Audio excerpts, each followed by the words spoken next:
So how are you doing, Richard?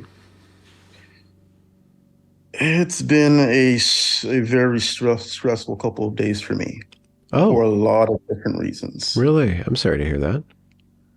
Um, I mean, Friday on this past Friday, I was very suicidal. I had to make a contract or like what do you call it? Uh, like a safety plan with my therapist.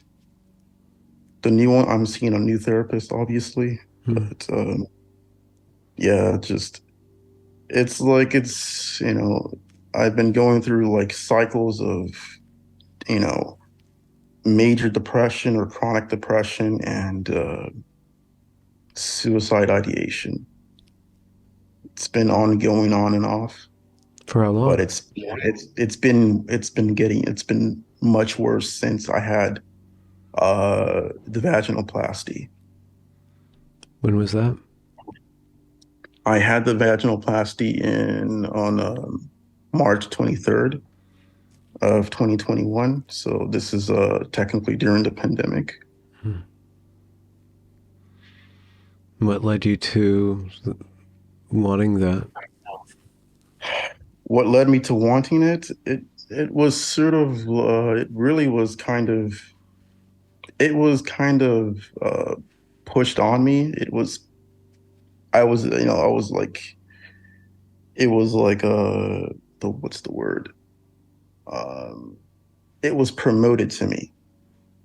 Like I would because the my therapist that I was working with at the time, like, he's based in San Francisco.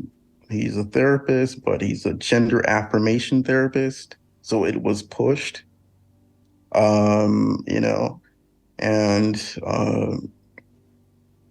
he's the one that sent the referrals for my uh, both my facial feminization surgery, which I had on November 3rd of 2020, and the vaginoplasty. And I regret both the surgeries. I have expressed regret. I brought it up with the one of the surgeons, and I brought up regret with Carlos, who's the therapist. Um, um, Let's what else?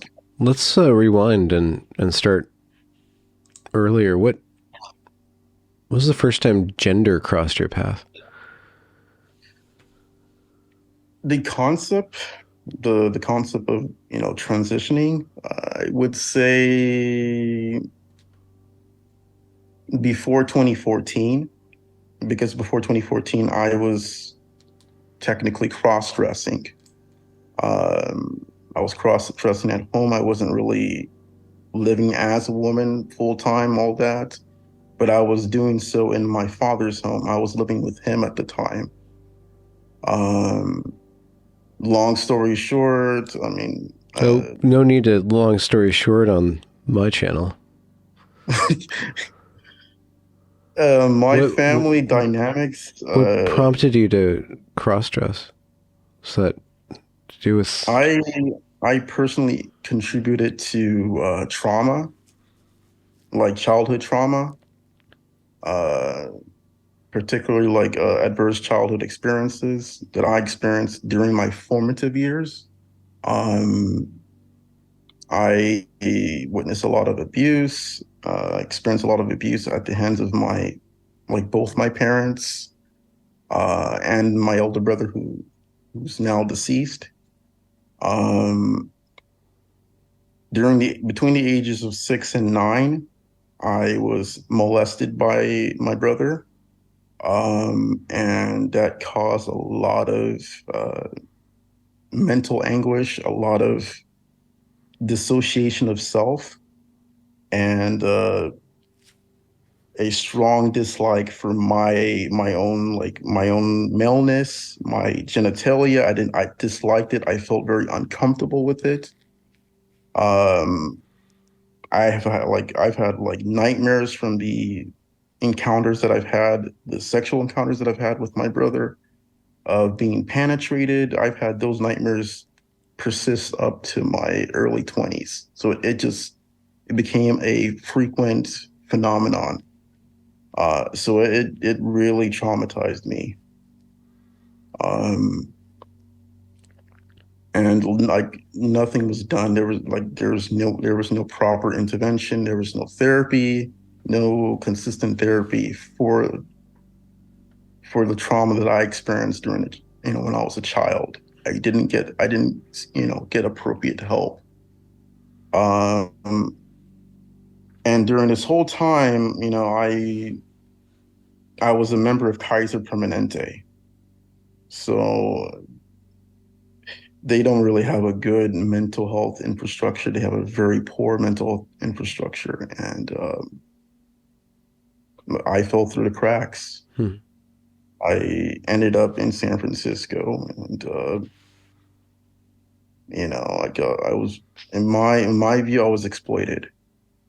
That's the way I see it now. Hmm. Um, I was taken advantage of. How was cross dressing a coping mechanism for you? It, If it I was. believe, I think I was running away from myself. I don't know why it manifested in maybe because of all the people in my family, like all the males in my family were very toxic. Like, my dad would beat me up. My brother would abuse me. He would suffocate me with a pillow. He will beat my head. Like he would do a lot of violent things to me. And I witnessed him abuse my younger brother sexually as well as me. So I just hated men. I hated like the men in the family. And given the fact that the way I was raised, I had a very sheltered upbringing. It wasn't normal. I didn't form any healthy relationships with people outside my immediate family. I never had any friends, which didn't play out well in school. I was very disruptive, I was getting myself into a lot of trouble. I got suspended, expelled. I mean, my dad did whatever he could to um, help me finish, uh, elementary school, secondary school, high school, and help me graduate. It was a very difficult uh, thing for me. I did very poorly uh, for a lot of grades, like sixth, seventh, eighth. I did very poorly academically, and that is the result of what was going on in home at the home.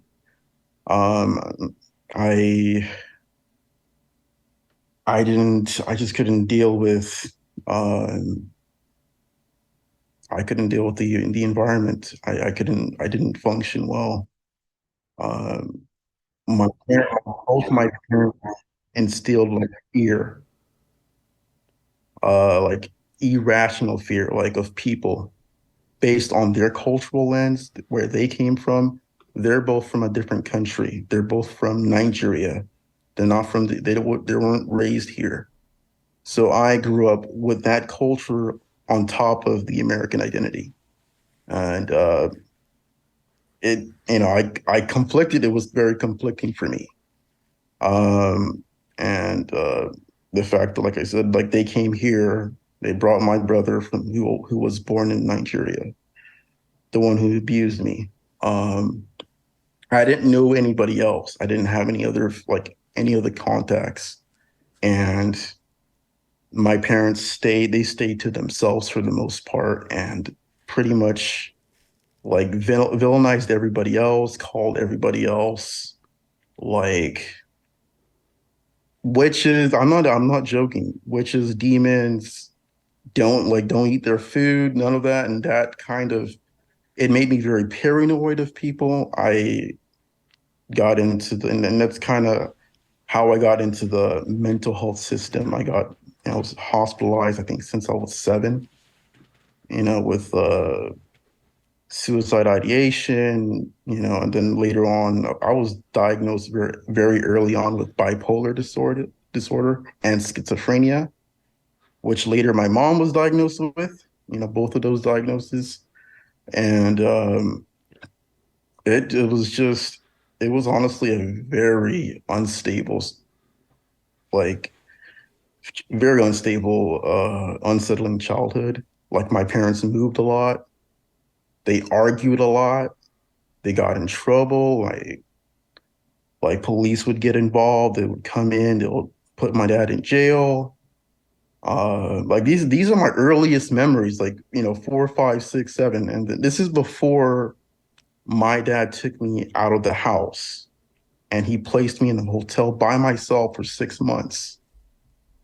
And then from there transferred me to a house that he bought in Sacramento. Yeah, it was a very, it's been a very turbulent, honestly, like turbulent life. It's not been an easy life for me. I'm I'm definitely in, I feel that I need therapy for a while to deal with what I really see as a complex PTSD at its core. It's a it's really a it's not normal. It's like it's not to me. It's not normal. It's like I'm dealing with a lot of different factors that played into my childhood. Like I said, like the cultural, just the cultural lens, and the like a lot of things that are just it's just not normal. They're not normal in America. They're just not normal in American society. Um, like I went to Nigeria with them, like in I think 20, I think before 9/11. Like my parents, like we went to Nigeria, like we went to Nigeria. We stayed there for like a few years. I think came back in 2003 or 2004. But this is like over 20 years ago. But that greatly impacted me and my development and my the way I looked at the way I viewed the world for a while. I of course, when the whole family moved to Nigeria and we lived in Lagos, um, I was, obviously, I was pretty much sheltered, like literally, living a sheltered life. Like we couldn't go outside, like me and my siblings, we couldn't go outside. We didn't interact with other people. Again, it's like my father was overbearing, very possessive, very controlling over his wife, my mom. And there was just a lot of abuse, a lot of physical abuse, a lot of arguing, and just a lot of, you know, abnormal behaviors, that he was exhibiting. Like I said, he believed in, I mean, he believed in witchcraft, voodoo, all of that stuff, all of that, the supernatural stuff. Plus, he was a Christian. And I know that's not normal here in America, but it's normal over there. Like they mix those two together, you know. Um, so like, when my parents moved to Nigeria, like back to like the whole family at the time, we moved to Nigeria. Um, my mom was sick, and my dad believed that my mom had was like possessed with demons and witchcraft, whatever. So all of us moved to Lagos, like I said, and before he bought the house over there, like we stayed in a couple of villages, and like we were like he was seeing a witch doctor, and he was buying like witch medicine, all of that. Um, and I eventually, somehow, like I got, like I, it, like I said, it negatively impacted me. And I too, he sent me to the witch doctor. I was cut up, you know. I still have those. I still have the cuts, from whatever, like, because my dad thought you know, I was possessed and I was not well, and I was being poisoned, and so um, honestly, I like after like I think, like I said, after he spent a couple of years there, and he came back. Um, Not long after that, like my mom went crazy, and I can believe in 2007, she had a psychotic episode. And from there, that's where she was formally diagnosed with bipolar and schizophrenia. And um, honestly, not long after that, like her health like went downhill. Her mental health, her physical health, it just deteriorated. My relationship with her, like I had a close relationship with her until I was like 8 or 9, and then my dad just kind of severed that relationship. He pitted me against her. He villainized her. Uh he blamed her for my sickness, for like, obviously I was dealing with mental health issues, Hmm. but it was being conflated with like spiritual problems, because that's how he understood it. He didn't like, he thought I was being poisoned by either my mom or my mom's family, or his family. So that's how he interpreted it, and that's how he explained it to me. And I went through a lot of uh, like mental and emotional turmoil. It was just a lot of things that were obviously not normal. Like a lot of things I saw him doing that was not normal. And that's kind of coming from like the witchcraft aspect of it. Like he would wear crystals. He would like wrap his hand in crystals. He would wrap my hand in crystal before he went to sleep. He would do some ritualistic stuff that is like just not normal in a Western society, not normal in American society. Um, and he would wear like a white gown to sleep every night. That's another memory of like I just he kept doing that until honestly he kicked me out of the house later on. How But old? like just How a old were lot you of when you were things. kicked out? When I was initially kicked out, I believe I was 18 or 19. Okay. And what initiated that was, at the time I was presenting as a woman. Like, I was living like I was beginning to live my life as a woman full time. And why? Why did you do that more and more? Um, before he kicked me out, I had gone to a meetup group, and this is meetup group in Sacramento. I went to this place called, I don't know if it still exists. It's Old Soul down in downtown Sacramento. I met up with a bunch of much older uh, trans women. You can call them that, but I look at them as autogynephiles. They transitioned much later in life.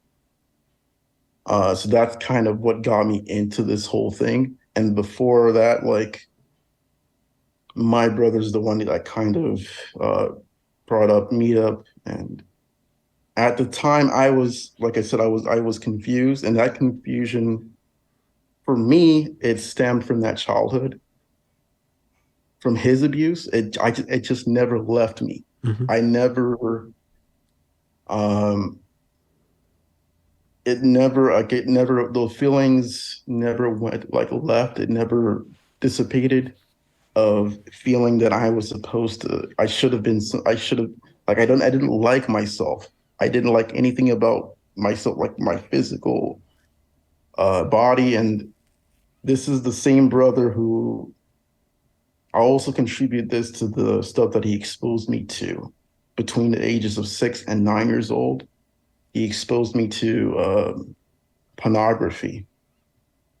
Uh, his in terms of age gap, he was 6 years older than me. So like essentially the abuse started when he was like 12 or 13 years old.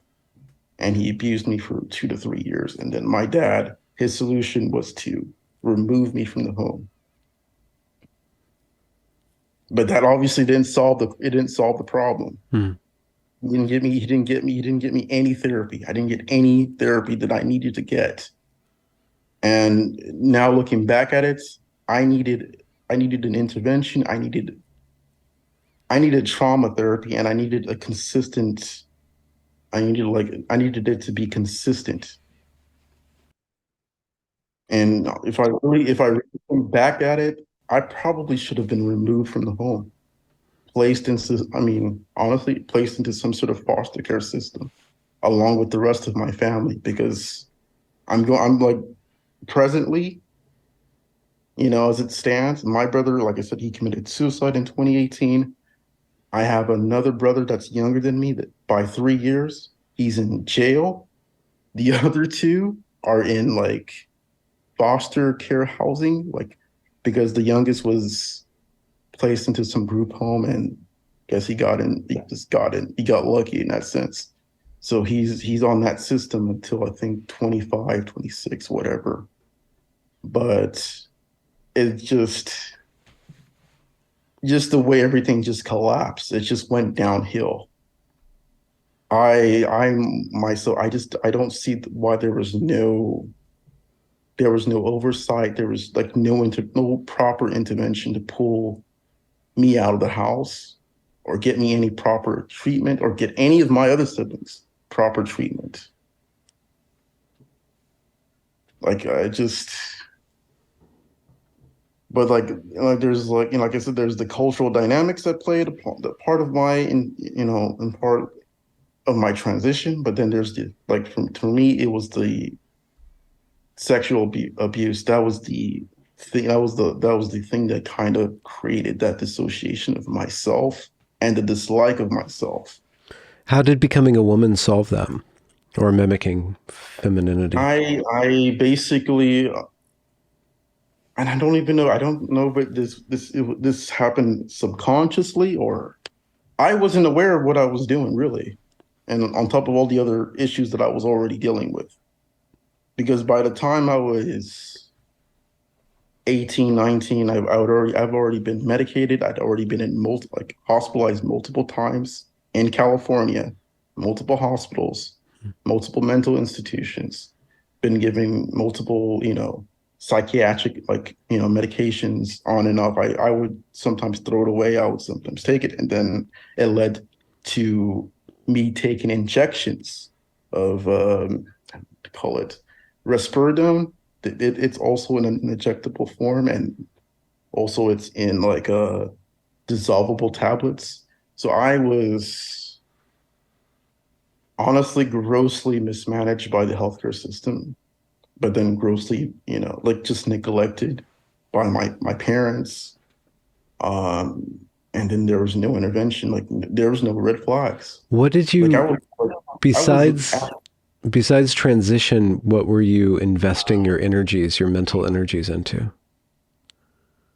let's see. Now going back, like I said, from the sheltered upbringing, I was that kind of kid that was like, on like obsessed with anime and the internet, and I was one of those anti-social kids, who only really interacted with my siblings. I never had any except for that brief time that I was in middle school, right? I was doing I think it was in fifth grade or sixth grade. I was in a private school that my dad placed. He placed me there, because I was doing very, very poorly in public school. and he thought that that would probably help me. That would be a, that would be a solution that would help me academically. That would, resolve my issue, whatever I was Hmm. doing. So that was his solution. But honestly, besides that small, that short period of time, I made friends. That was the only time that I made any friends. Hmm. Was when I was in the private school. And I think, like I said, I was there for like really, I was really just there for one grade. Shortly after I went to the sixth grade, I left, and my dad placed me in a public school. That didn't work out. And then I went into independent study and charter schools. So where you just meet up with, it's like you meet up with a teacher like once a month. They give you a bunch of schoolwork, and um, you're basically doing the schoolwork with the parent, like with your parents.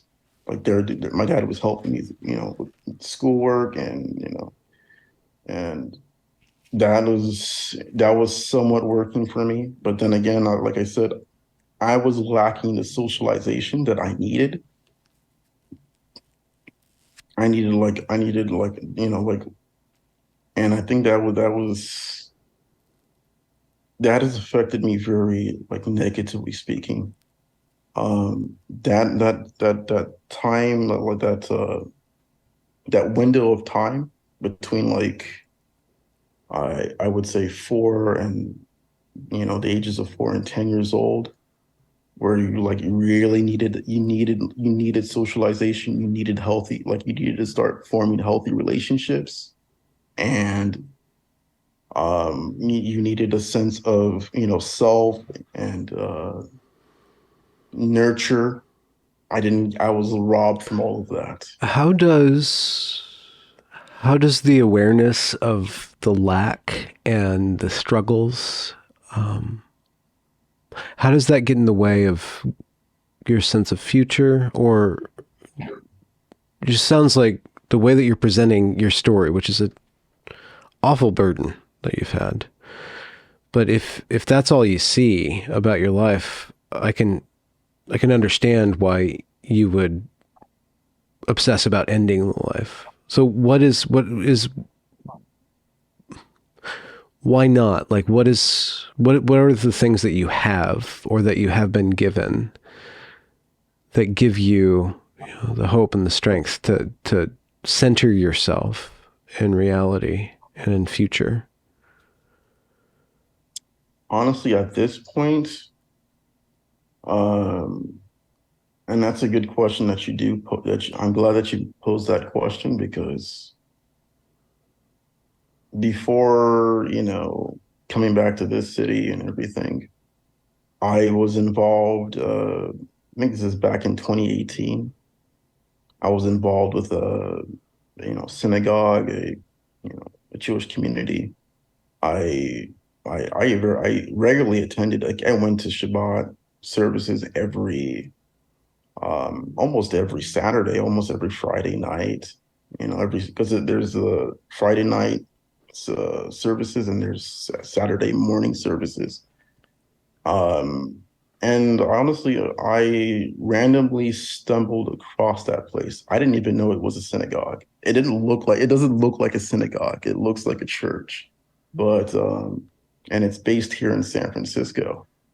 Um, and for, ever since, like, I started going there regularly, and I started connecting with, clergy members, and I really became fond of that place. And for a time, that did give me purpose. That did give me a sense of belonging. But when I was going to those services, like I said, I mean, at this point, I was still identifying, um, you know, at least at the time, I was identifying as Rika. That was the name that I chose. It wasn't the first name that I chose, because I had changed my name before. I had gotten help from a social worker at a gender clinic in Sacramento to change my name to Alice Dorothy Reynard. Uh, this was back in 2014, 2015. And, like I said, I think I lived as a woman, the first time around for like a year and a half. Then I eventually desisted. I desisted after I had flown over to Hawaii. I was in a, it wasn't really a healthy relationship. It was more like a fling. I had met this person in a mental institution in Sacramento. I know it's bizarre, right? Hmm. You can see that I wasn't healthy. I wasn't well. And the people that I was interacting with were also not well. And I look back at it and I'm like, of course, all the people that I'm going to interact with are just going to be unhealthy. Like right after I ran away from home, I'm going to go right to the same type of toxic people that I try to run because that's all I know. That's all I knew. That's what I was familiarized with. But this was the group. This was like the people that I ended up forming a relationship with, and they ended up being, part of the LGBT community. I just I got sucked into it in Sacramento. What was your romantic slash sexual interests growing up, teenager, and then beyond? When I was a teenager, um, like I said, I really didn't have I didn't really have a girlfriend. I didn't have it's so You would bizarre have had a looking back. girlfriend, though. If I had a girlfriend, I mean, you instead of a boyfriend. okay, it would be normal, Okay. you know. But It your would have been a normal. orientation, your sexual orientation is heterosexual. I'm heterosexual. Okay. And so how did the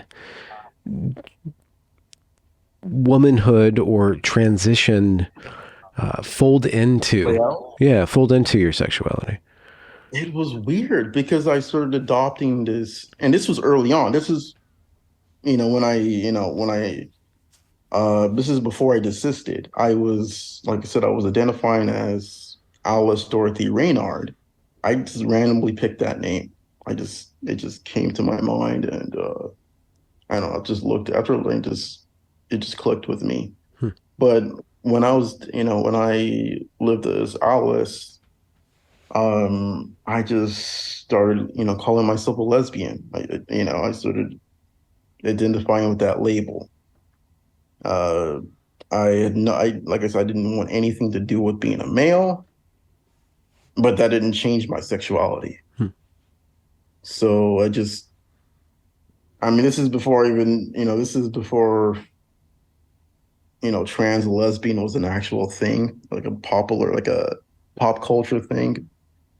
I mean, to me, the way I view it, it's an oxymoron argument that those two are, um, it's impossible to be both. In my opinion, in my view, it's just, um, but during that time, for some reason it made sense, you know, to be trans and to be a lesbian at the same time. And Did you meet people through that? Did you find a sense of community or intimacy through these identities and these groups? I didn't have any good relationships. Okay. The first relationship, which was really a fling, I followed her to Hawaii. Um, after she went off with somebody else. I met her in San Francisco again. Hmm. But in the hospital, we exchanged phone numbers in the mental hospital, and I kissed her in the hospital. Um, and I believe that, I believe it was a delusion. It was this obsession, and honestly, this was my first love. So, um, after like I met like the last time I saw her in person, I believe I think this was in Berkeley, or in Oakland. I kissed her again there, and like we spent a couple of days. Like she was driving around San Francisco. We are going to a couple of places, and then she tagged somebody else along, and we're both smoking weed. But like, Hmm. Did um, you feel alive, comforted, safe? I did feel a sense of comfort. I did feel like um, this person loved me back, Hmm. the same way that I loved that person. Even though then, like obviously she was mental, like she had mental issues. Hmm. So, and I also had mental issues. Um, And like it was, how did that fold into your trans identity, being with this woman? uh,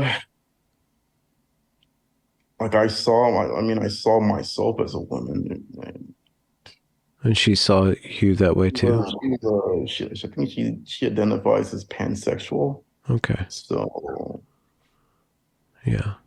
it's Hmm. like I didn't end. I like me and her. We didn't really engage in any like sexual activity. So it was more platonic, Hmm. anything. Um, but it And was short-lived. so you desisted and you're in your early 20s. Yeah, I What's believe life like so. for you then before you get back into It transition? was it was horrible because Hmm. when I went to Hawaii to see her, and I never end up meeting up with her again. Like she just cuts off contact with me because we I was texting, me and her were texting each other back and forth. Hmm. And when I went to Hawaii with by myself, I didn't have a plan. I didn't have a place to go. Like I ended up being in a shelter. Hmm. So, and then I ended up being in like some sort of like I guess you can call it like a crisis residential. Okay. Uh, More like those places are more or less like halfway houses. Yeah. They treat people with like co co-occurring like issues like mental illness and or substance use Yeah. or substance use. Was there much of that So besides weed for you? I only ended up doing weed and um marijuana and alcohol, and I like only once I did mushrooms, only one time. Okay. And So you had already had experiences of psychoactive medication for yes, yeah. before Okay. that. And you didn't enjoy that, it sounds like. I had very, I think like one of the medications that I was put on, I had a very adverse call it side effect, Yeah. and that had to be discontinued. But I was on so many different medications. I was on Haldol, um, risperidone. And this is all Uh, to treat what something that they call bipolar disorder.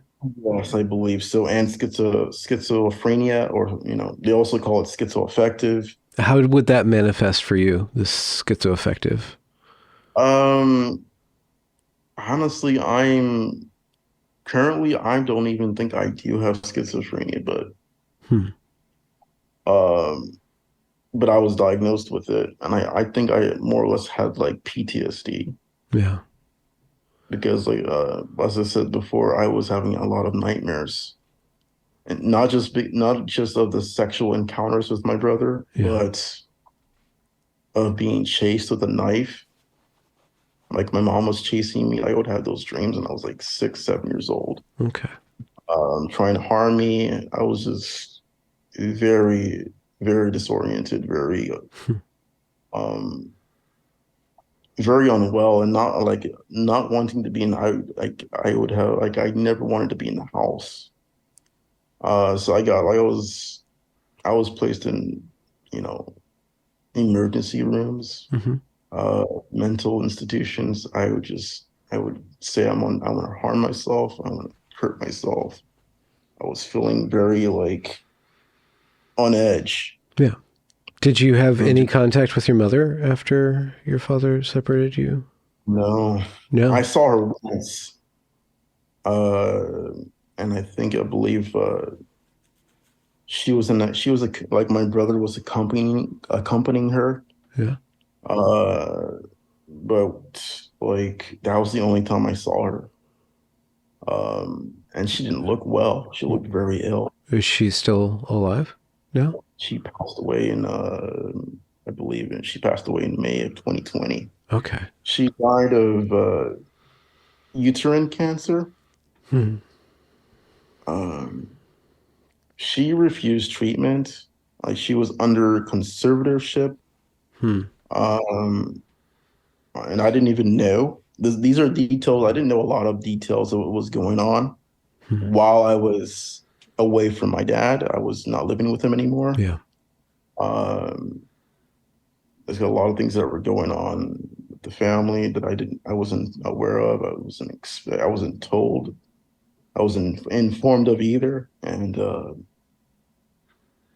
yeah, it was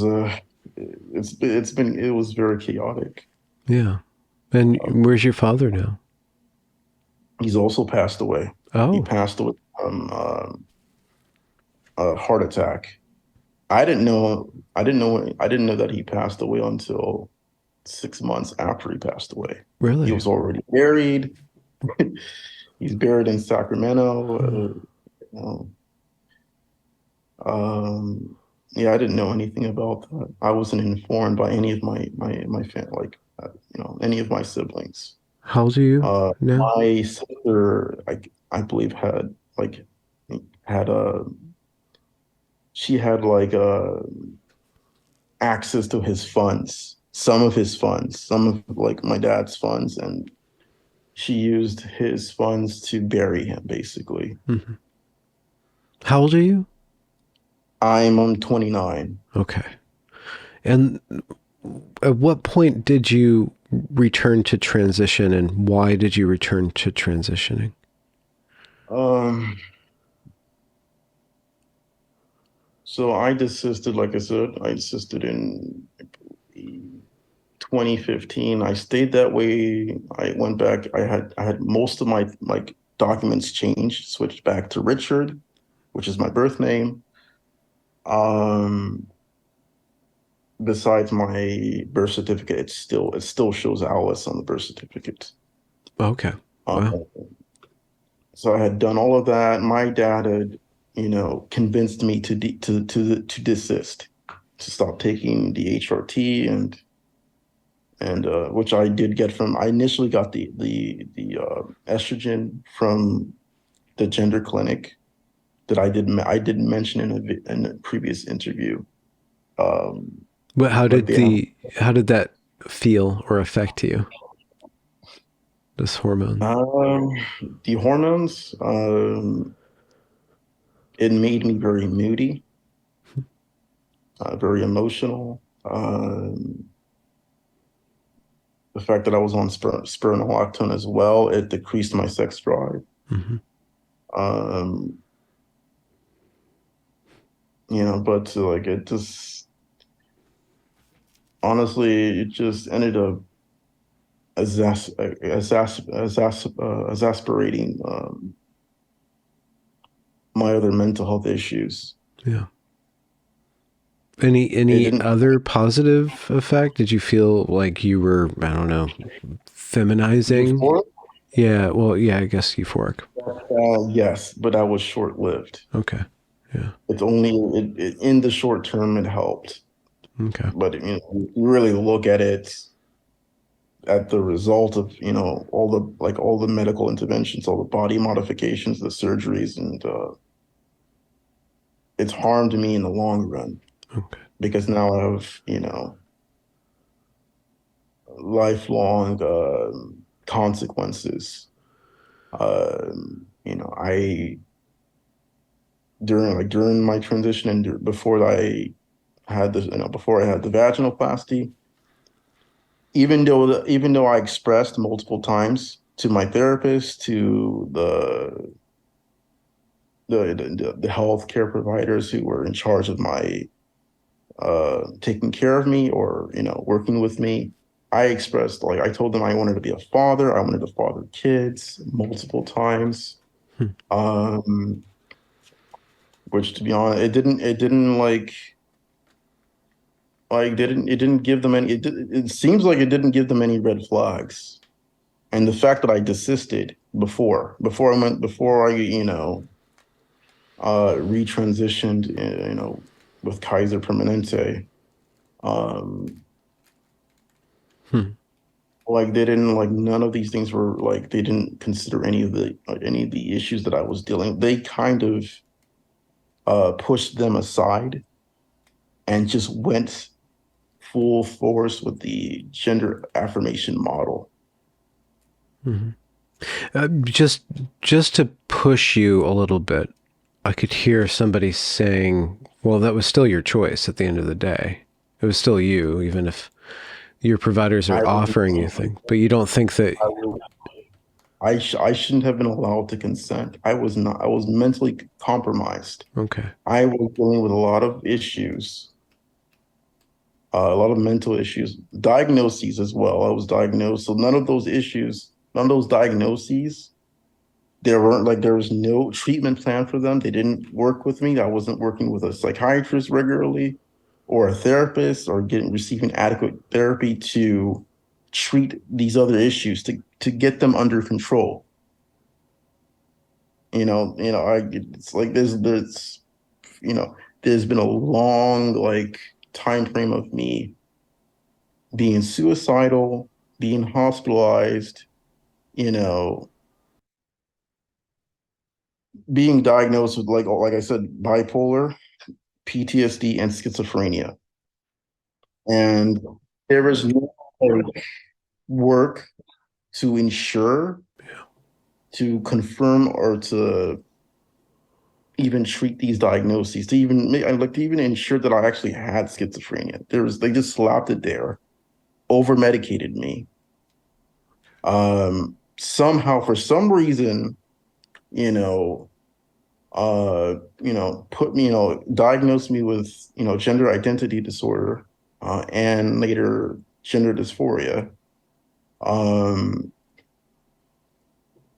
and like they didn't offer any um any therapy for the issues the other issues that I was dealing with, and they pushed this gender affirmation, like, and like there was no criteria, there was no assessment to determine that I have gender dysphoria. I mean, there was no procedure. You were just They just trans. That was the trend, because I said I was. Okay. And what Because did from your point of view, what did you think being a woman would do for you? it was an escape for me. That's the way I understand it now. It was an escape. It wasn't a solution, but it was an escape for me. I was running away from myself. I was running away from who I really am, and I was running away from my family. When I changed my name, I changed my last name, my first name, my middle name. I cut off everything, I cut off family connections for a while, and then I went back to living with with my father. And this was like a it happened in it was, it happened in cycles. Like, I would stay with my father, and then he would kick me out. And then I'd just be running up and down, going to Oakland, San Francisco, back to Sacramento, living in, like, either like shelters, or transitional, like I said, like when I left the first time, I was in a transitional age housing program, and this is like for people between the ages of 18 and 24. And What did you do with yourself, though? Did you get jobs? Did you think about who you wanted to be or what you wanted to be in the world? I tried to continue academically. Like uh, I went to like a community college. I think I went to Sacramento City College for one semester. I flunked it, obviously, because I wasn't just because I does it, the whole the whole college setting. Hmm. Um, I couldn't cope with it. It Yeah. was just something that I couldn't deal with. Yeah. Me being like I said, me being like, mostly homeschooled. I wasn't really, and I it wasn't that homeschooling wasn't supplemented with with socialization. Like I did not like have any friends. Hmm. I didn't have any like there was no get-togethers with with other families. So it was you know it's something that it shouldn't have happened. It shouldn't have happened in my case. Um, Hmm. I was poorly like I was like neglected by my own family. Yeah. That my And own family was what did you think about the future or who you wanted to be? Was it just transition was your career goal, kind of? I want to be a woman when I grow up. Is that kind of like where you put your sense of future and destiny and your goal orientedness? I think it was that for a long time, on and off, since I started medically transition. Before that, I was pretty much like a awkward, antisocial, you know, on the computer all the time, Doing what on the you know, computer? Playing WoW? playing computer games, like from I think the site still exists. It's called Newgrounds. Like these computer games that are for free, and I would play with my younger brother at the time that I was very close with. Hmm. Um, yeah, I was just very somewhat nerdy, but I was really just suffering. Hmm. I was a very emotional, upset kid. Yeah. I was very angry. I was very angry at my father. I was very angry at my brother, who pretty much, abused me, mistreated me. What was your response when you learned that he had died, your brother? That's, I don't think that's what set the ball moving for me. Because like right after not long after, I don't think not long after he passed away, I retransitioned. I ended up, uh, because at the time I was volunteering for like a harm reduction, you know, nonprofit or organization in downtown Sacramento, and I was working with somebody who was she was my case manager at another facility for transitional age youth. She was my case manager. And she lost her job, and then she started working for harm reduction. Um, let me explain to you what that is. It's basically um, it's where like people who are suffering like from drug addiction, and they get Narcan or Narcan training, or it's sort of I don't agree with it. Obviously, it's assisting. It's basically assisting people with their drug addiction Yeah. in a safe manner. So they're trying to help people do it safely. you know. Uh, but that's where I was volunteering there, and I was, you know, back with, I was living with my father again, but that was short-lived, because right after my brother passed away, and I saw my brother's remains. Uh, the way he passed away was very tragic. It was very, very triggering for me. It was very disturbing. Uh, he died of what do you call it? Asphyxiation. Basically, he hung himself in the garage, and we didn't know he was dead for like about 2 weeks. Like there was like I don't know why my dad, for some reason, he didn't like call, he wasn't in regular communication with him. He didn't check in on him. There was no awareness he was gone for, 2 weeks. The way I found out was that an investigator started knocking on the door. Hmm.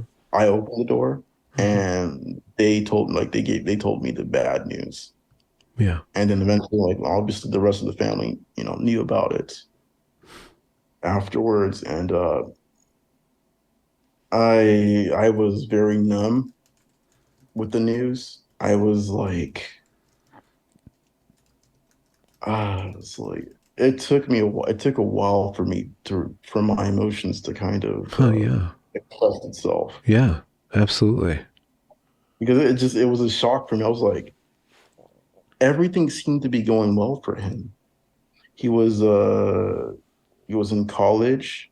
He was I believe trying to get an R like a RN. He was trying to become a registered nurse. He just got accepted in, he was in nursing school. So he was doing well academically. Um, he was also in a relationship that I didn't really know. I didn't know the details about it until after he passed away. And I did meet this person in at the funeral. You know, what the surprising thing is that this person turns out to be trans. Now, I saw this person once before, but it was years back, and they were obviously like they were presenting as a female. But I didn't know the nature. And I still don't know a lot of the details about the nature of their relationship and how long they were together. But um, like Did they that presented person it. find him, your brother? I believe I'm not sure how. I don't know how they were informed.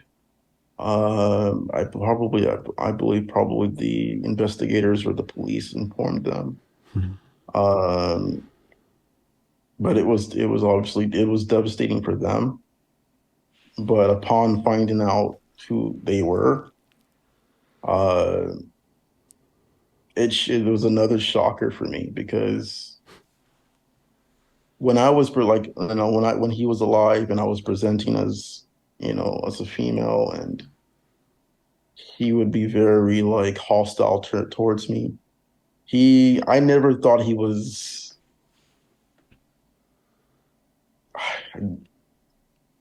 Guess you can say like I mean, she's a biological woman, but she's taking testosterone, obviously, and presenting as a man. But I never thought he was gay or anything like that. I didn't know he was a part of that community. I didn't. Um, Hmm. so it just shocked me. Uh, it kind of because it just goes contrary to how he presented himself in front of me and in front of my siblings. Like, I thought he was straight. I thought he was, heterosexual, and obviously he going, but I know this is a controversial term, but he definitely exhibited like traits of toxic masculinity, Hmm. and not just him, but my father did as well, obviously, with the um with the abuse of my of my mom, and like Hmm. like the early memory, like there's like one memory of him taking a plate of glass and breaking it on top of her head. And when she was pregnant with me, um, when I was in her like when I was in like an embryo, or when I was an infant, or a fetus, my dad broke her nose, like they were like that's what my mom told me, but um there was just a lot of abuse, obviously. There was a lot of things that I shouldn't have been exposed to. Hmm. So after your brother passes, then you go back to transitioning. Yes. And how is the care that you're getting, or what's the path towards transition for you? So this entire time, even though, you know, I was still under the Kaiser Permanente plan under my dad, and then eventually it switched over to you know, it switched over to Kaiser under Medi-Cal under my plan. When I was 18, my dad put me on disability. He filed for Social Security benefits and on my behalf, and I've been on SSI since I was 18. So, um, basically, when I retransitioned, after I retransitioned, I went, I sought care at Kaiser, at their Gender Pathways Clinic in San Francisco. Um, uh, you know, they basically, diagnosed me there with gender dysphoria based on uh my past medical, like my past hospitalizations. Mhm. Because one of those hospitalizations, for some reason, while I was at a mental hospital, I was diagnosed with gender identity disorder. And I guess, I don't know how, but I guess in the way I was presenting myself, um, because at the time uh, I was sort of identifying um, as like another person, like another, but like I was identifying by she, her. I was like, I think that's kind of when um, I started really not too long after that, I started cross-dressing, and then I got exposed to the community online, and I started researching, um, uh, just how I was feeling, and the link that my brother, the group that my brother linked me to on Meetup, and that's sort of how I got connected with um, So the you trans. you were connected to the trans or a trans community, and then also a gender clinic of some sort, and you were hooked up with a therapist of some sort that then They're facilitates your basically transition. they're like counselors in training. Yeah. They're not like fully licensed, Okay. but they're the ones that like you know they diagnosed me with, I believe at the time was, I think it was either gender identity disorder or gender dysphoria. And I went to their hormone clinic, which I believe a month or two after I started going there. That place also has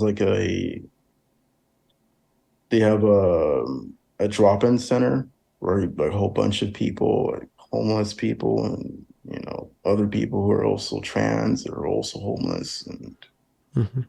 accessing services, and basically that's how I got connected. But it's something that my brother suggested.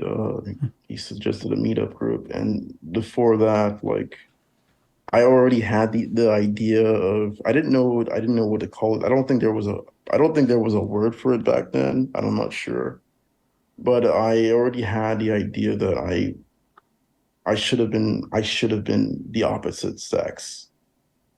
I didn't want to be a male. I didn't want anything to do with it. I hated the idea of being a male. I didn't want to grow up um being a guy. I just despised the whole idea, the whole uh, just because of how I grew up. And the therapists that you met were more than happy to facilitate Correct. you. Okay. And so, what was your treatment plan then? Did they map it out for you? I honestly, I don't think I didn't like, I even when I was at the general clinic, I didn't have consistent therapy there. Um, and it was very easy to get access to cross-sex hormones. Like within 2 months of going there, I got access to cross-sex hormones. I got I got a hold of a what they call a social worker or trans advocate, and that person helped me. I signed a couple of documents with them, but they helped change my name on my birth certificate, and file a petition for a name change. Hmm. And what about And how were you introduced to the various surgeries? um, well, basically Carlos Morales, who was my therapist, he's the one that sent the referrals. Hmm. He asked, like we talked about it in therapy sessions, and he brought it up, and um, he told me, is this something that you want to do? Is this you want to, is this something that will help you? And I agreed to it. Uh, but honestly, I should have been denied. Hmm. Um, I was not I wasn't in the right frame of mind. Didn't have the capacity. Um, and I And wasn't doing well. I was not doing well mentally. yeah, what about the facial feminization surgery? How did that come about, and what was that experience like for you? It was horrible. Yeah. I did get like some sort of assistance I got like little to no aftercare, but I did get something. I was staying at a friend's house for like 3 days, but then I pretty much was left with taking care of myself at my um SRO studio apartment. Hmm. Uh, I was pretty much doing everything. I was doing the bandaging, the rebandaging, and my friend did at the time. They did help me with transportation to see the doctor so that I can get the staples, it's like a staple your head. I still have scarring from that Oh. removed, and yeah, and yeah, it was awful. Like Hmm. I still have photos of the surgery of like the just right after the surgery. Is my head was swollen. What did they do Like then? They just kind of took down your brow. they did like I think they did rhinoplasty. They did what do you call it? A brow lift, or they shift the alignments. And I don't know if you can see the scarring. Okay. It might be hiding in my hairline, but Yeah. you know, basically, they tried to just kind of shift the hairline to kind of be more like that of a typical, female. And who paid for this? It's It covered under was Medi-Cal. okay. It was covered in medical. Like both these surgeries are covered. The cross-sex hormones was covered. Um, And what about the chest surgeries? I fortunately, I don't know if I should say fortunately, but I didn't have breast augmentation. Okay. But right after like I think before and even after I had the vaginoplasty, I think I did one consultation Hmm. where they were doing like I went to the surgeon that was going to do the surgery. And he pretty much presented me with a couple of sizes that, and honestly, I Hmm. if I could trade, I would have the breast augmentation over the vaginoplasty. Well, that is a reasonable trade to make.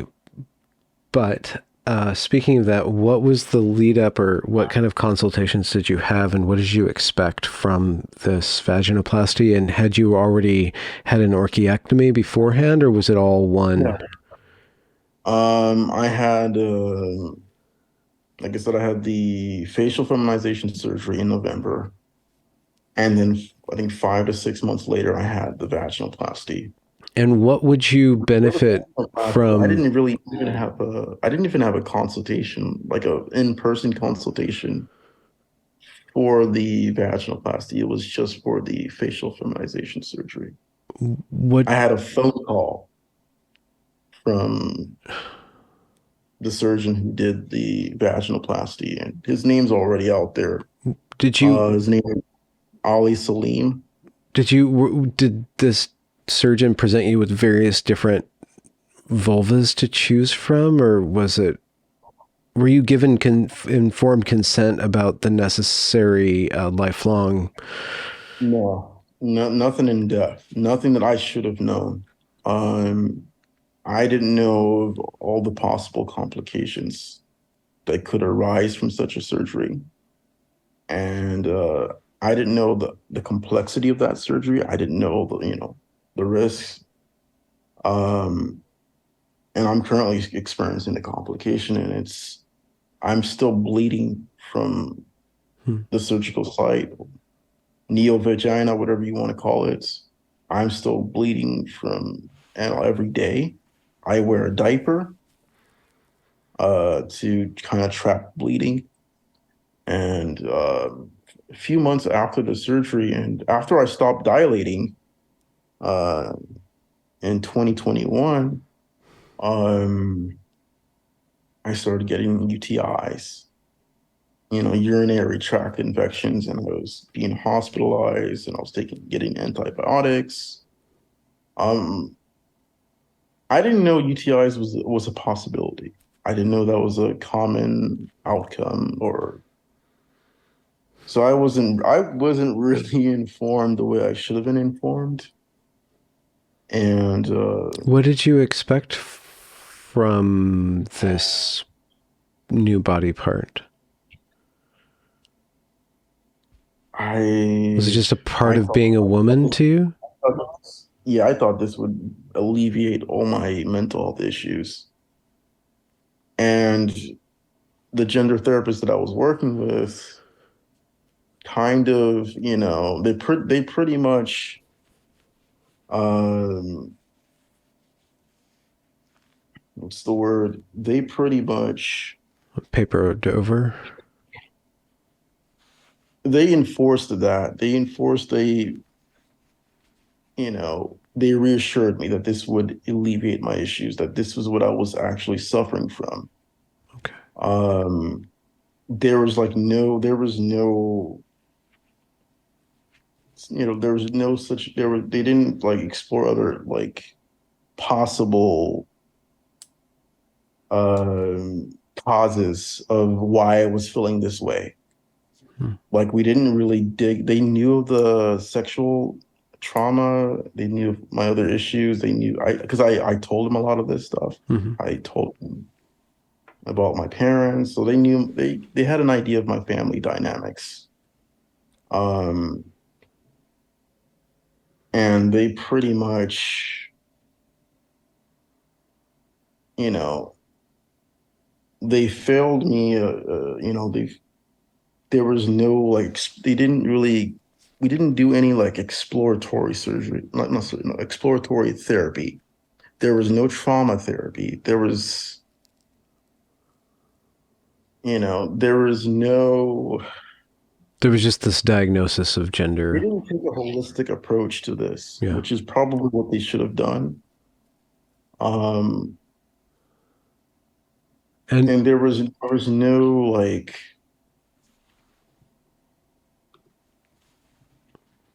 there was no like there was no strategy or uh approach to make me feel comfortable, you know, with my own body. yeah. Uh, there was like I believe if I had gotten like I said I would have gotten if I gotten like trauma therapy and if like the issue like the childhood issue was really addressed and treated like the if it was treated like if I was getting like the appropriate amount of therapy, if I was going to a therapist on a weekly basis, for 2 to 3 to 4 years and really dealing with those issues, that my dysphoria, whatever you want to call it, it would have been resolved because it's resolved now. Like I don't have that issue anymore. Hmm. Like I realized, but I only realized after I had that surgery. And I didn't, I, Hmm. that shouldn't, I, it shouldn't have taken that route. I shouldn't have taken that route to find out, to realize that I didn't have this issue. Like that there was like, I came to like radical self-acceptance after that surgery. Hmm. And that should have been approached in therapy before. Like I should have been attempted. And I know people are going to say that this is sort of akin to conversion therapy. I just don't see the equivalence. I think the goal of therapy is to try to work with the person to get them to understand, understand themselves, get them to heal, get them to overcome whatever issues that they're dealing with, and to move on with their lives. Um, and this wasn't really done for me. What was it like after that surgery then? I was in so much pain. I was over medicated. Spent like a week in the hospital. I was taking morphine, and then eventually I started taking like painkillers, like in like the pill form. And I started taking like a lot of those for the I'd say first 4 to 5 months. I'm I sorry, was in a lot. just to interject. So opioids cause constipation, and you have a surgical wound next to your evacuation spot. So this is like really dangerous for you to be Yeah, taking something that's constipating you while having this and inverted like penis. nobody was taking care of me. I was like literally managing my own care by myself in my apartment. Okay. Like one of the things that should have been done, and it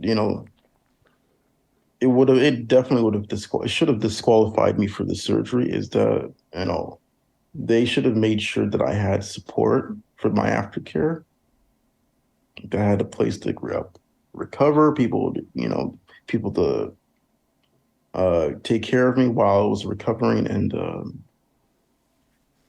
that wasn't that wasn't really like, investigated or, asked or questioned or Provided. anything.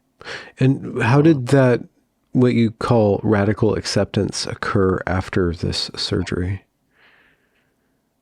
they should have implemented that in the therapy Yeah. to try to get me to be comfortable with who I am and to, try to uh determine where my, dissociation, I mean, I guess you can call it dysphoria as well, but like where it stemmed from. If this stems from childhood abuse, But they didn't do that. So how did you do that? it wouldn't be beneficial to me How did if you, it's really else. yeah, how did you arrive at that? They didn't help you, but you somehow came to it yourself. What were the steps for you to accept? Realization came after, like I said, came 4 months after that surgery. Um, I realized that like I started becoming depressed. Very depressed, very upset. Um, I realized that the surgery didn't really alleviate my mental health issues. I was still dealing with suicidal thoughts, suicide ideation, um, and like sometime like 4 months after, like I said, 4 months after the surgery, I had this, I guess you can call it an epiphany moment where I realized that I'm a heterosexual man. Like this, like When did that happen? Could you describe that moment where you were? it was like, um, I was still at my old apartment, my old studio apartment, but I just realized like, my sex was not changed. I didn't change my sex. Like I'm still who I am. I'm still Richard. Hmm. I never became somebody else. Um, I never really escaped. I can't really like I never really escaped myself. Like this didn't work. And I realized after like 4 months after that I made a huge mistake. I wanted to be a father and I never banked any sperm. I wanted to have biological children. And unfortunately that wasn't discussed much um with my therapist or my care team. And even though I expressed that I wanted to be a father, they didn't really question it. They didn't really pry into it. They didn't really bother to uh, question me on the vaginoplasty. It didn't say like, you want to be a father, you know that this is going to make you sterile. They didn't even pose that question. Um, they didn't do their due diligence to like vet me to like determine it, they didn't like determine that I would benefit from this type of treatment. I should have been vetted out. I should have gotten, like I said, you know, uh proper like extensive trauma therapy. Um, So what do you do when you realize that this is a terrible mistake? Like what steps do I you take at that point? I had a mental breakdown. I had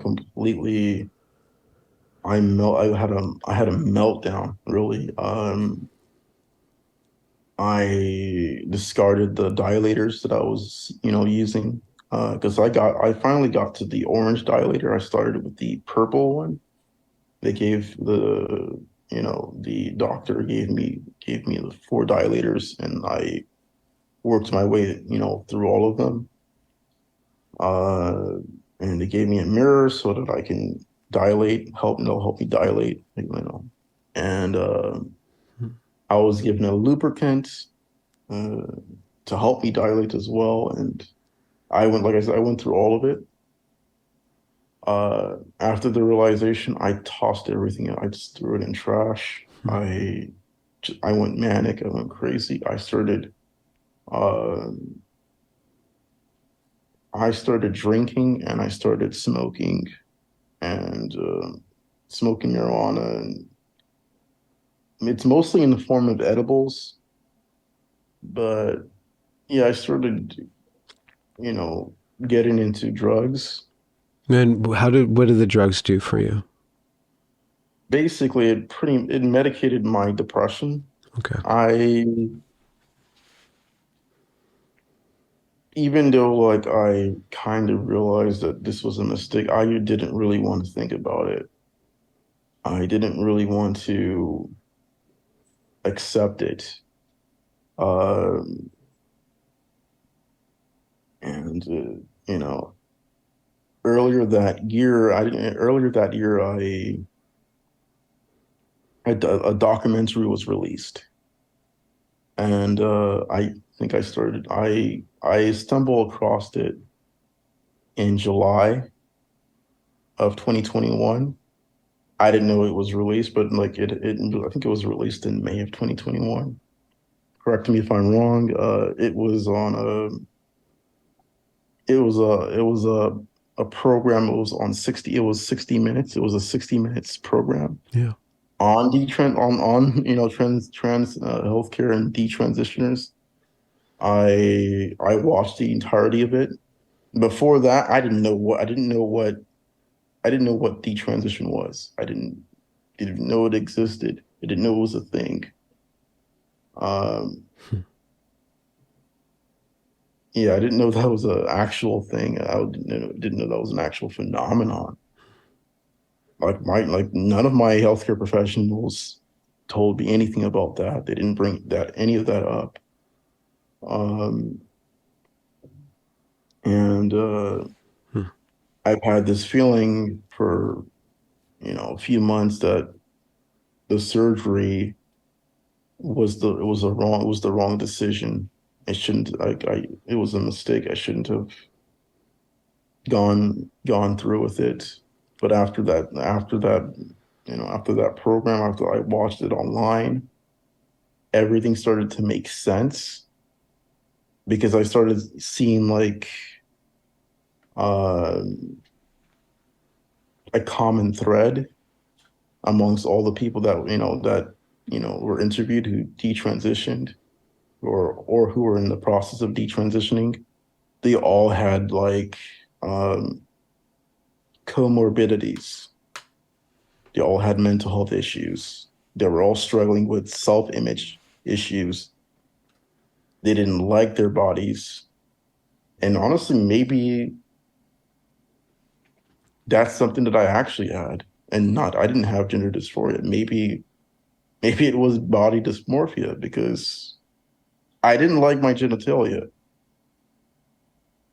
But I also didn't like, you know, I didn't like being male, but that's only because I didn't like the negative male stereotypes that I was exposed to. Um, you know, I thought to be a male, you had to be like that. I had to be like my father. I had to be like my brother. I didn't want to be like either of them. Hmm. And I didn't know there's other ways to be a male. Like you don't have to be that way. Um, you can be a feminine guy. You can be a feminine straight guy. I mean, nobody really talks about that, but Hmm. yeah, I was exposed to very negative stereotypes of of masculinity, and that honestly impacted my decision to medically transition. And you know it led to a dissociation of self. How did how did you take that knowledge and then realize what you actually needed help with? And how have you taken steps to get the proper care for yourself? Uh, so right after I watched the documentary, I reached out to one of the detransitioners on Twitter because I was like, I was devastated that I made the wrong choice. I shouldn't have been allowed to make that choice, based on the fact that I was, at the time I was mentally ill. I was mentally compromised, mentally compromised. I couldn't make a decision like that. And and I wasn't even properly informed. I realized that later on after I started talking to other detransitioners like Richie Heron and other people. Like I started realizing there's a whole lot of things that I should have been informed about, Mm-hmm. that I wasn't informed about. And so you couldn't really make an informed decision if you weren't told of all the risks, you know? I wasn't even told of all the risks of taking cross-sex hormones in the long run. Mm-hmm. Like I wasn't told of that. So I couldn't really even really consent to that either. Um, on top of having all these other mental health issues. But after I reached out to, I can guess like her name is Grace. Like Yes, Grace. I just saw her a couple days ago. yeah, you've She's spoken got a to her baby before. now. She's a phenomenal woman. She's the first person like I said, she's the one I reached out to on Twitter, and Mm-hmm. she mentioned a guy named Walt Heyer, and then I went to his website, and then um I emailed him, and then he gave me a phone call, and one thing led to another, and that's where I started getting help with all of this because like before that, like I said, before the 60, I didn't know anything about detransition, and Mm-hmm. um I didn't know who to go to. Like there were like honestly, even at this point, at this moment, like there's really not a lot of detrans males like speaking, talking about their story, especially ones who are heterosexual, like myself. Um, and like the first person I did reach out to, like, of course, was Walt, and um, from there on out, he has a lot of connections. He got me help with, got me connected to my current attorney, my current lawyer, who is Mm-hmm. representing me on with a medical malpractice case Yeah. against Kaiser Permanente. Yeah. Um, so I kind of owe Walt. He's the one that helped me for that. He's the one that kind of he helped me also with getting getting on testosterone replacement therapy.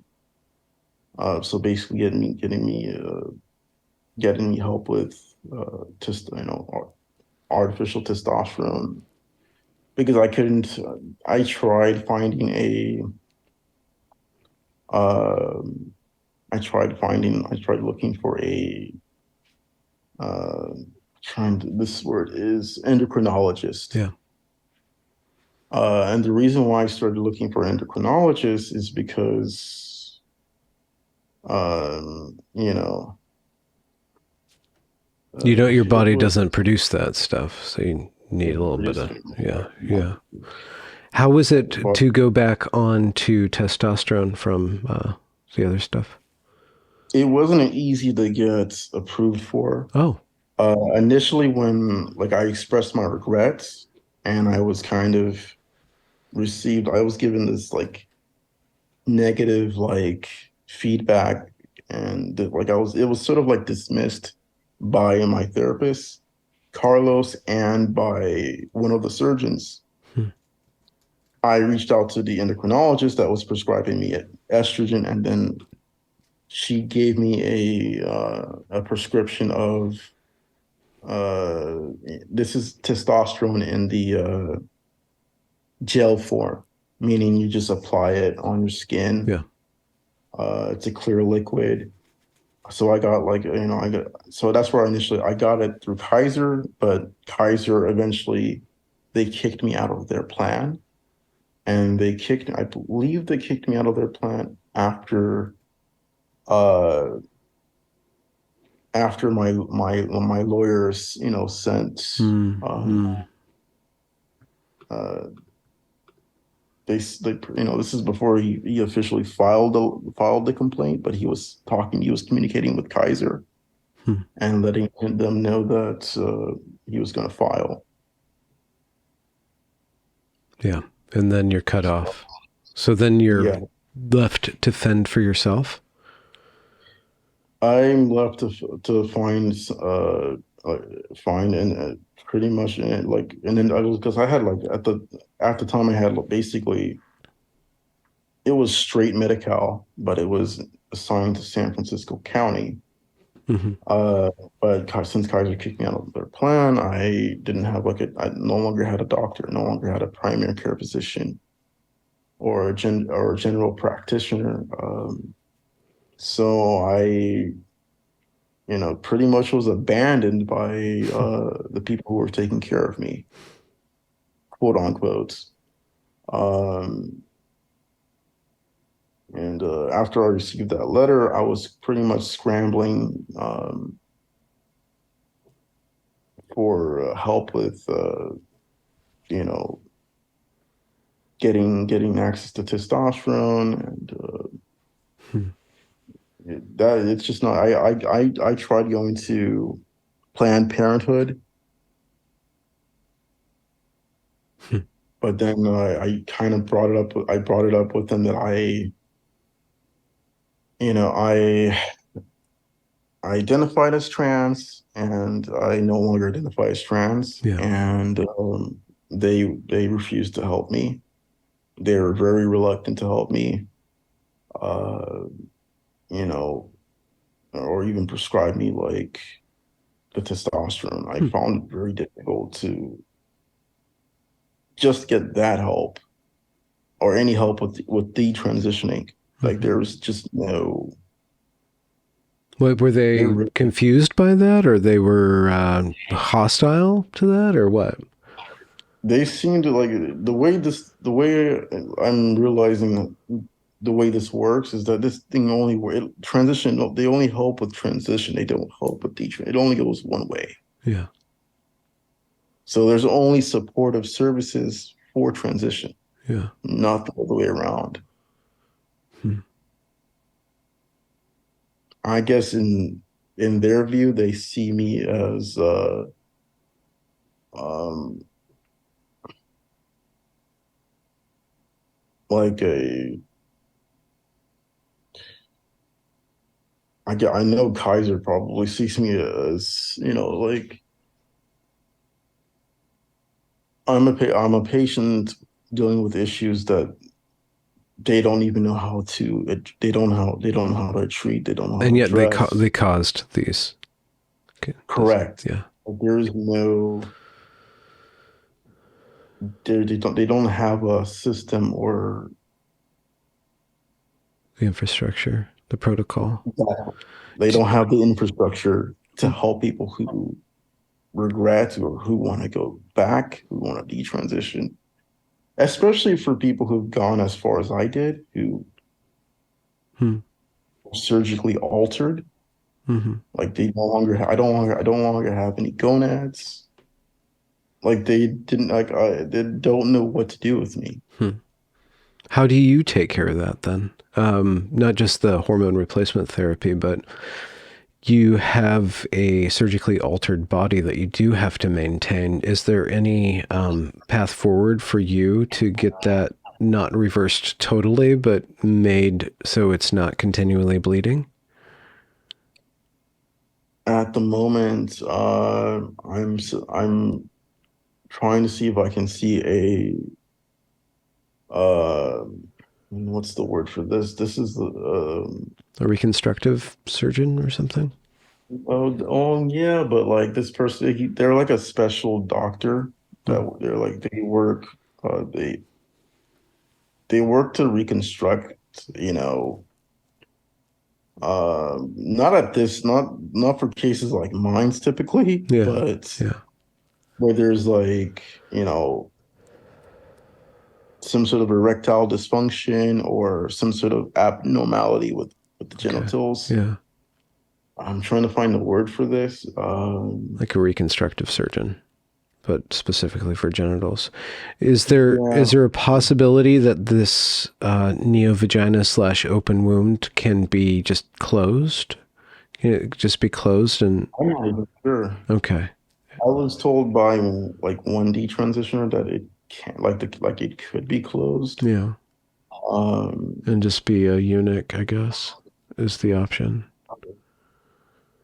And what about your uh, mental health then? Do you have you found the proper guidance for that?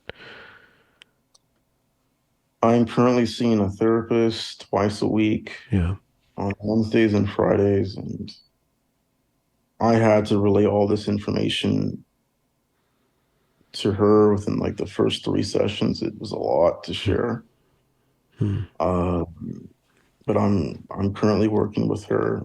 She's based here in San Francisco, Yeah. and yeah, it's I don't know. I don't know a path forward for me. Like I feel, given my family situation, Yeah. you know, the fact that I'm stuck here in the city, I'm kind of isolated here. I don't have any like friendships or healthy relationships here, and Hmm. I don't know. What do you want? What do you want to do? I mean, I beyond still want a this, family. you want a family. I still want a family. I still at some point want to go back to college. Why do you want a family? What is it about a family that you want? I wanted something, and I want something that I never had growing up, and Describe that's that. a Describe what you I want. I want to be for my kids or would be kids what my own parents didn't give to me, Which is what? which is, love, acceptance, nurture, uh, you know, like positive role models. I want to be that for my would-be family, like my children. Although now that kind of looks different, and I don't even know if I'll even pursue that route now. Well, have you put yourself in a position where you can care for other people? You said something about the harm reduction model, which is a form of caring for other people, but how did that feel like to help them in that way? That should have been implemented earlier. It probably would have done me a lot of good, Yeah. and I would have come to this conclusion without undergoing gender affirming surgeries or cosmetic surgeries. Yeah. Had there have been like a different approach to my care, to my mental health care, had I gotten sufficient psychotherapy to root out my issues, Yeah. to basically, firstly, you know, confirm what I actually do have, which I think like even for the schizophrenia, I think they just like they did a sloppy job and just slapped it on there Yeah. because my mom was diagnosed with it. So there's a family history of it. Hmm. So Well, like they just slapped a bunch of diagnoses without really a treatment plan for each one of them yeah. and without regular therapy I guess to my bigger question is there any salvation for anyone? Is there any fixing of us that doesn't involve serving other people? We can. It's obvious that you've been mistreated by your family and by the medical associations and the doctors and all that stuff. But can they ever help you more than you can help yourself by helping other people? Like I just that's just the question that is coming to me beyond just your stories. Like, do any of us ever achieve grace without giving grace to other people? Do any of us get help or get fixed in all these different ways without us turning around and putting other people before ourselves? Like, because we can stare at our faults and the harm that's been done to you is tremendous. I don't want to downplay that at all, but how massive. much can we stare at the abyss in our own lives and get anything out of that? Is there not like, are we not called to give to other people and tell, is that not the path forward for us? And we all have to make that decision. So I just put that to you beyond if this case goes your way or doesn't go your way, or you get the right care, you get the proper reconstructive surgeries and stuff. Like at the end of the day, what are you and what do you want to be? What do you want to do for other people? I want to warn other people. I really Yeah. even want to. I want to warn the public of Hmm. the harm that this can do to people, the harm that it's likely doing to people. I want to put the people who are harming people on blast. Hmm. Um, like my therapist, I mentioned him. I've mentioned him in previous interviews and on social media. Specifically, I want these people to be held accountable for what they did to me and what they potentially have done to other people. Mm-hmm. Um, I guess you can call that the um, some sort of redemption. I don't know. Like Hmm. for me, I feel like in some ways there's no return for me. Like I like the surgery. It's like surgeries that I've had, they're irreversible, Yeah. and I have to live with that every single day. I have to live with the reminders. Like every day, I go to the restroom. Yeah. Uh, you know, I use the toilet. I'm bleeding. Bleeding in various amounts. Uh, it's like this dark, blood and then I'm experiencing infections on and off, and like even a couple of times after I had the vaginoplasty, um, when I was hospitalized, um, Hmm. I had vaginitis, which is kind of weird because I I don't really even have a like this is not it's not a real vagina, but it's basically the inflammation. There's an inflammation going on down there, Yeah. on and off.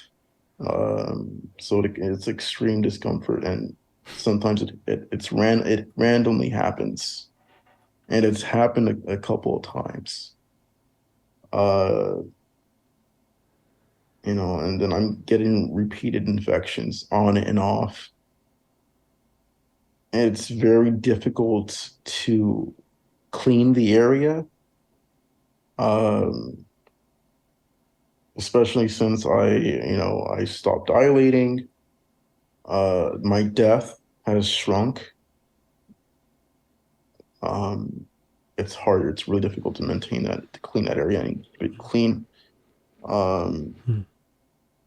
and prevent infections from Do occurring. you have medical care now still? Uh, I still have Medi-Cal. So I still have the my Medi-Cal is tied to my Yeah. uh So you S. have help in maintaining your body Yeah, I have professionally. help. Yeah. Yeah, but it's not easy to clean the area. It's Yeah. not easy to maintain the area. And what about the And hormones? Do you have access to hormone replacement therapy? thankfully I do. Yeah. And that's really because of Walt. Yeah. He connected me with an endocrinologist uh who is, more than happy to help me and more than happy to prescribe the testosterone. Hmm. And I've been working with him since. He's also based in California, but he's further up north. He has an office.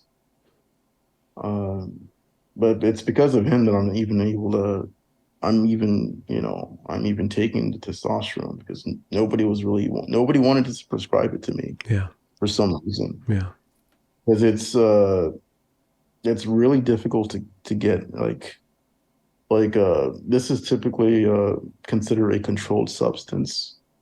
The testosterone, you need a doctor to prescribe it, Yeah. and you need a doctor who's going to be who's who can manage the levels, who can kind of monitor the levels. He knows how to do that, and it's this is something I shouldn't have gone through. Yeah. So what It, what it what immediately in the immediate future is ahead for you? In the immediate future, I'm prioritizing, my mental and emotional well-being. I'm Yeah. seeking therapy. Yeah. Um, I'm also, beginning to become more vocal about what happened to me. Like I've done a few interviews, Yeah. and I do at some point want to speak on the matter. I want to testify. I Mm. want to share my testimony to the public, and I kind of want to warn people about this route. My views on the issue is, I don't know if you've seen my social media. I'd prefer, I mean, like my views on medical transition. I think it shouldn't be readily, easily available as it is now. It should be greatly restricted. It should be banned for minors. They should have no access to this. Uh, and it should be barred from people like me who obviously wouldn't benefit from this, who are dealing with mental health issues. It should be very difficult for adults to medically transition. And until actually, honestly, until the data is, because there's no data right now there's no data currently available that confirms that this is actually a very effective, very beneficial treatment in the long run. I prefer either this to be restricted, or if if it's to be at all accessible. It needs to be greatly restricted and limited to like research. There should be a small group of people uh, that they work with who are, dealing with identity issues, and it should be controlled. It should be controlled research because we need data. We need data to like to verify you know whether or not this is beneficial. Hmm. We don't even know. We don't know the long-term consequences of taking cross-sex hormones. The surgeries themselves, as they are now, should be banned. That's my view on it. It should be banned. Like the vaginoplasty, the phalloplasty, they're very experimental. They're the results vary greatly, Hmm. and a lot of it's based on like the anatomy, how you know the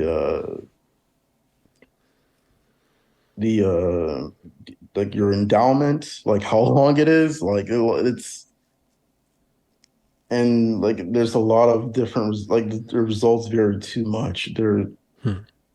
like even the doctors who do these surgeries, they themselves do not know the outcome of those surgeries. They don't know what the results are going to be. They're pretty much uh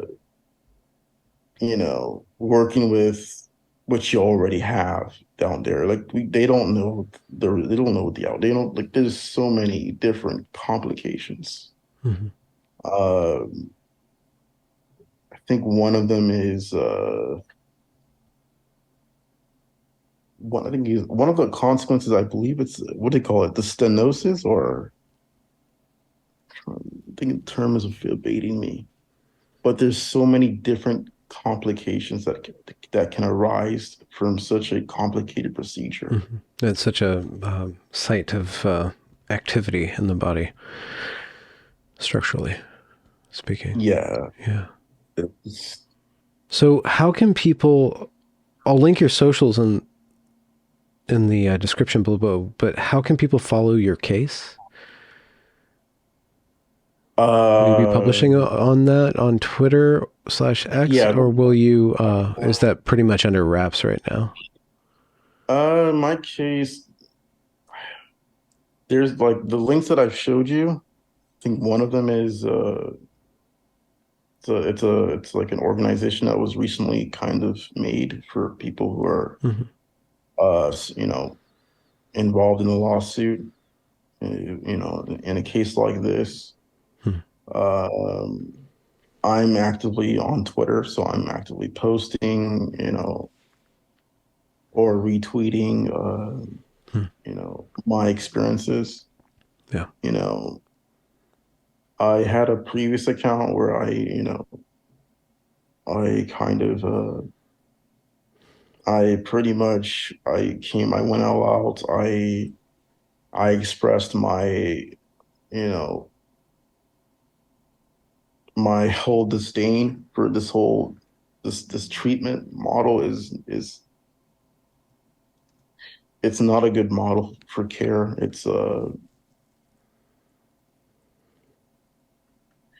I'm questioning whether or not this is a sustainable model. Hmm. Hmm. Well, Richard, your story is really deep Complex. and complex and tragic. And again, it's hard to have that such a weight that you have and still have hope. But I just encourage you to find an orientation towards life that allows you to heal and to connect and to share love and intimacy with other people. And despite how the justice system works out in your favor or not, your story itself will make waves as it is told and heard and shared. I hope so. I, you know, I hope my story and my warning specifically to people who are considering because this is really it's a lifestyle. Hmm. Nobody, I don't believe anybody's innately trans or innately this way. It's a choice. It's not a healthy choice, but it's a choice. Hmm. I don't see it that way. Hmm. Preferably, it would be ideal if people could just you know, accept themselves for who they actually are, rather than I prefer that versus Hmm. medical transition. That should more or less be a last resort. Hmm. It shouldn't be something that is promoted or Hmm. you know pushed as the only option for somebody who's dealing with identity issues. Hmm. Amen. I'm going to end the recording. Thank you very much for reaching out. No problem. Thank you. Thank you. I appreciate it.